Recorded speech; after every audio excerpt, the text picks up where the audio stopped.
तीन लोक के बारे में। इस तीन लोक के मॉडल को बनाया था भैया शिवम मवई, है ना, शिवम मवई वाले ने बनाया था, लेकिन किसी कारणवश वह यहाँ उपस्थित नहीं हो पाया, तो उसकी स्पीच मैं दूंगा। मैं आपको इस तीन लोक के बारे में समझाने का प्रयास। वह 14 राजू प्रमाण होता है। तो 14 राजू प्रमाण कैसा होता है?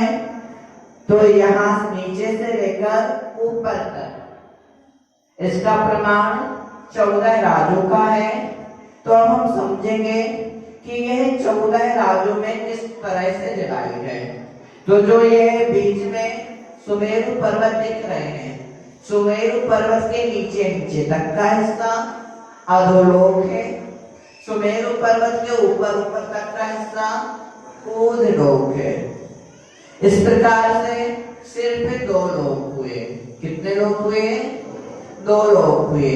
लेकिन हमने पढ़ा कि लोक कितने होते हैं? 3 होते हैं।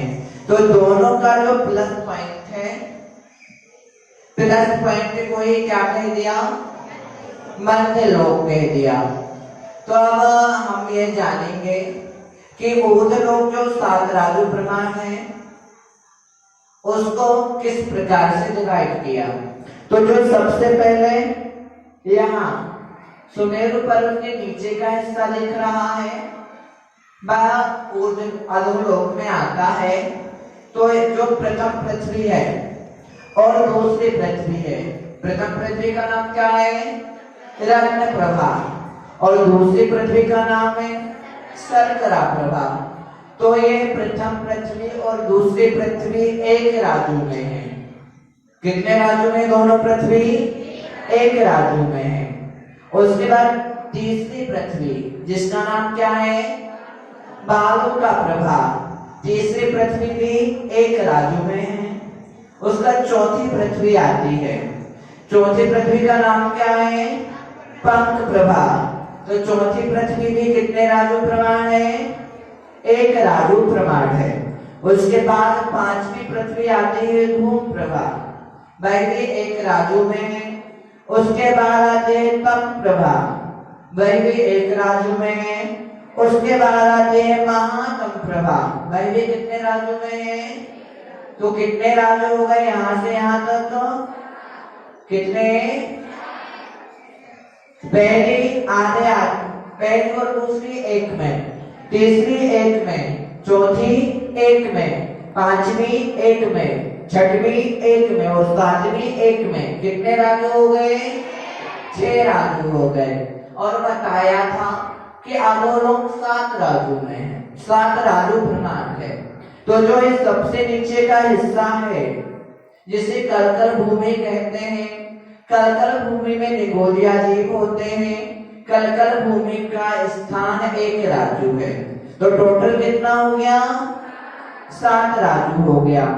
इस प्रथम पृथ्वी के 3 पार्ट हैं, जिसको पहले पार्ट को क्या कहते हैं? खर भाग कहते हैं। दूसरे भाग को पंख भाग कहते हैं। तीसरे भाग को अवुल अवुल भाग कहते हैं। तो जो पंख भाग है उसमें बैंतर के 7 प्रकार के देव होते हैं और भवनवासी के 9 प्रकार के देव रहते हैं। उसमें से फिर जो ये पंख भाग है उसमें भवनवासी और बैंतर के एक एक प्रकार के देव रहते हैं। उसके बाद जो अवुल बहुल भाग है, प्रथम नरक के अवुल बहुल भाग में नार के जीव रहते हैं। इसमें से ये अधोलोक का वर्णन हमने आपको बता दिया। अब हम चलते हैं ऊपर की ओर। तो ये ऊर्ध्वलोक कितने राजू प्रमाण है? 7 राजू प्रमाण है। लेकिन बीच में मध्यलोक की चर्चा आ गई। तो मध्यलोक को हम किस में लेंगे? नीचे वाले हिस्से में लेंगे कि ऊपर वाले हिस्से में लेंगे? कहाँ लेंगे? ऊपर वाले हिस्से में लेंगे। तो जैसे कि हमने पढ़ा कि ऊर्ध्वलोक 7 राजू में है, तो मध्य और अधोलोक 7 राजू में है। तो जब टोटल 14 राजू हो गए और कहा कि लोक सिर्फ 14 राजू प्रमाण है, तो बीच में कुछ गड़बड़ हो जाएगा। तो ऐसा नहीं है।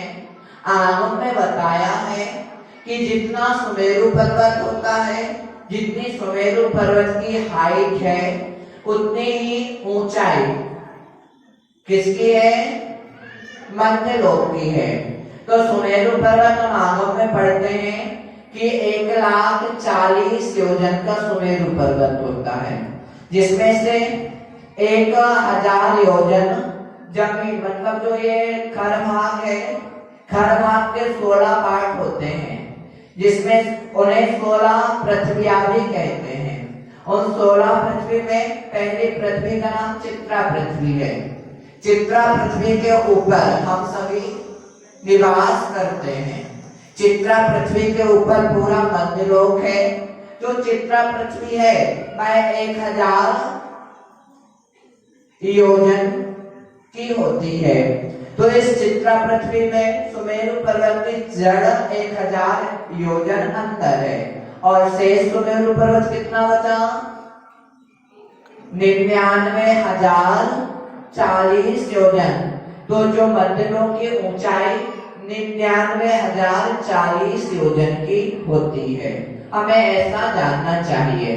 अब जो सुमेरु पर्वत की चूलिका होती है, यदि उस चूलिका के ऊपर एक बाल रखें तो हमें स्वर्ग प्राप्त हो जाएंगे। मतलब एक बार के अंतर से यह 16 स्वर्ग आदि आदि प्रारंभ होते हैं।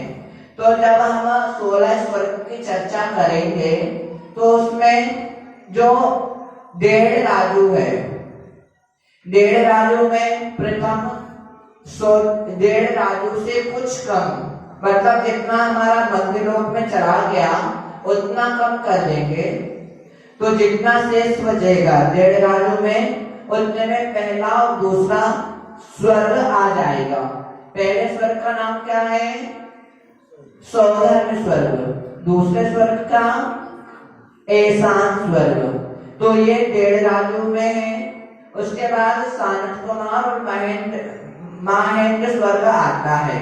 ये भी कितने राजू में है? 1.5 राजू में है। तो इन 4 स्वर्गों की हाइट कितनी हो गई? 3 राजू।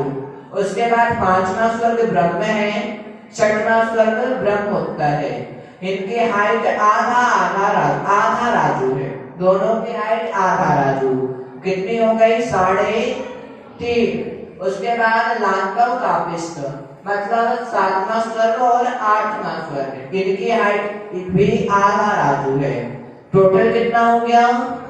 4 राजू। उसके बाद 9वां स्वर्ग शुक्र है और 10वां स्वर्ग महाशुक्र है। इनकी हाइट भी आधा राजू है। तो कितना राजू हो गया? 4.5। उसके बाद सतार और सहस्त्रार स्वर्ग आता है। इनकी हाइट भी कितनी है? आधा। तो कितना हो गया? 5। उसके बाद आता है सतार और सहस्त्रार स्वर्ग आता है। इनकी हाइट भी आधा राजू है। तो कितना हो गया? 5.5 हो गया। उसके बाद आनत और प्राणत स्वर्ग आता, इनकी भी आधे राजू है। तो कितना राजू हो गया? 6 राजू हो गया। कुछ गड़बड़ कर दिया आप लोगों ने। पहले 1.5 और तीसरे चौथे की 1.5, तो 3 हो गया। फिर यहाँ पर 5वां 6वां 7वां 8वां की 1, तो कितना हो गया? 4 हो गया। 3 और 1 4। फिर उसके बाद 1 2 3 1 8 के कितने? 8 कितने में आ गए? 8 4 में आ गए। उसके बाद 9वां 10वां 11वां 12वां 1 है, तो कितने में हो गए? 5। उसके बाद 12वां 13वां 14वां 15वां 16वां 1 में, तो कितने हो गए?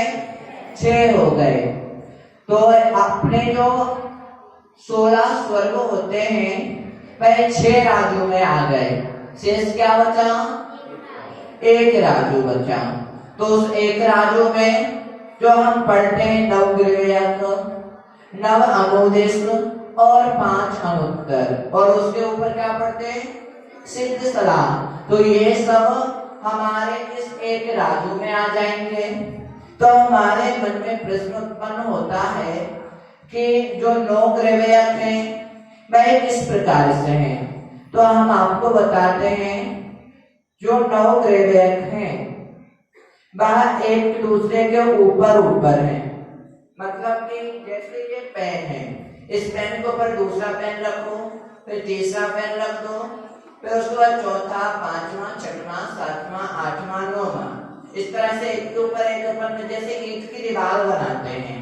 एक ईंट के ऊपर दूसरी ईंट, दूसरी के ऊपर तीसरी ईंट, तीसरी के ऊपर चौथी ईंट, चौथे के ऊपर पांचवी, छठवीं, सातवीं, आठवीं और नौवीं, इस प्रकार से एक के ऊपर एक ईंटें रखते जाते हैं।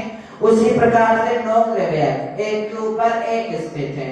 उसके बाद आता है 9 अनुदिश। तो ये 9 अनुदिश में जो पहला अनुदिश है वह बीच में होता है, उसके चारों दिशाओं में 4 अनुदिश होते हैं और 4 भी दिशाएं होती हैं, उसमें भी एक चारों भी दिशाओं में एक एक अनुदिश होता है। इस प्रकार से 9 अनुदिश हो जाते हैं। उसके ऊपर क्या आता है? 5 अनुत्तर। तो 5 अनुत्तर भी इसी प्रकार से हैं, बीच में एक, उसके ऊपर और चारों दिशाओं में एक एक, इस प्रकार से हमारे 5 अनुत्तर हो जाते हैं। उसके बाद जो अनुत्तर है, अनुत्तर के ऊपर 12 योजन की 8वीं पृथ्वी है, वहां पर कोई भी जीव नहीं होते, मतलब दृश्यजीव नहीं होते। फिर उसके ऊपर जो ये वाला स्पेस है, ये वाला तिरछा स्पेस है, वह एक राजू का है। उस एक राजू स्पेस के बीचों बीच 45 लाख योजन की सिद्ध शिला है। उस सिद्ध शिला के ऊपर सिद्ध भगवान रहते हैं।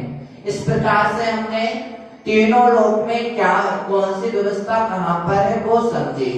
उसके बाद फिर एक और बात आती है कि हमने तीनों लोकों को जान लिया, तो इसकी सिर्फ हाइट जानी। अभी हाइट जानने के बाद इसकी गहराई कितनी है, क्या ये सिर्फ ऊपर ऊपर जितना दिख रहा वही है?